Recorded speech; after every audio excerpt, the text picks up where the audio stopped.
ทางการเงินและความมั่งคั่งที่ยั่งยืนเริ่มต้นวันนี้เลยตอนนี้เรามาพูดถึงสิ่งที่จริงๆอาจเป็นกุญแจสำคัญในการประสบความสำเร็จทางการเงินของคุณทัศนคติวิธีที่คุณมองเงินความเสี่ยงและโอกาสต่างๆอาจเป็นสิ่งที่ขัดขวางคุณ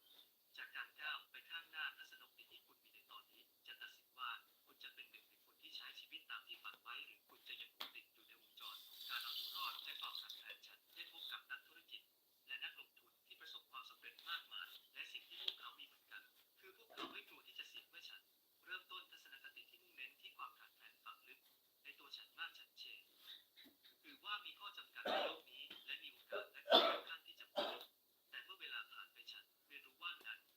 แทบจะไม่มีขีดจำกัดความขาดแคลนเป็นเพียงภาพลวงตาที่สร้างขึ้นโดยจิตใจของเราและการที่จะทำลายมันเป็นวิธีที่เรามองโลกเข้าใจว่ามันอาจจะยากที่จะทำการเปลี่ยนแปลงนี้เพราะหลายๆคนจากเราได้รับการสอนตั้งแต่เด็กว่าเงินคือสิ่งที่คุณ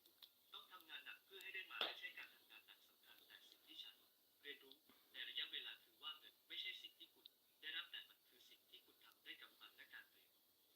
แปลงทางทัศนคติครั้งนี้การมองเห็นเงินเป็นเครื่องมือและไม่ใช่จุดมุ่งหมายคือสิ่งที่เปลี่ยนแปลงชีวิตทางการเงินของคุณจริงๆเมื่อคุณยอมรับทัศนคติของความอุดมสมบูรณ์คุณจะเริ่มเห็นว่าความสำเร็จของคนอื่นไม่ได้ลดโอกาสของคุณลง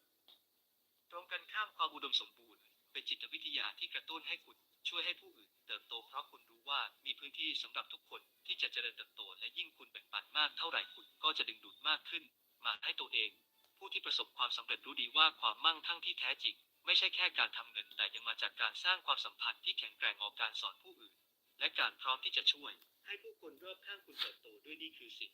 ที่จิตวิทยาของนักลงทุนที่ประสบความสำเร็จหมายถึงคุณไม่สามารถคิดเหมือนคนที่กำลังต่อสู้เพื่อจ่ายบิลได้อีกต่อไปคุณต้องเริ่มคิดเองเหมือนนักลงทุนที่กำลังสร้างโอกาสอย่างต่อเนื่องคุณต้องเข้าใจว่าโลกนี้เต็มไปด้วยโอกาสสำหรับผู้ที่รู้ว่าจะหาที่ไหนและจะทำอย่างไรนี่คือประเด็นสำคัญที่คุณควรคิดทบทวนความกลัวที่จะ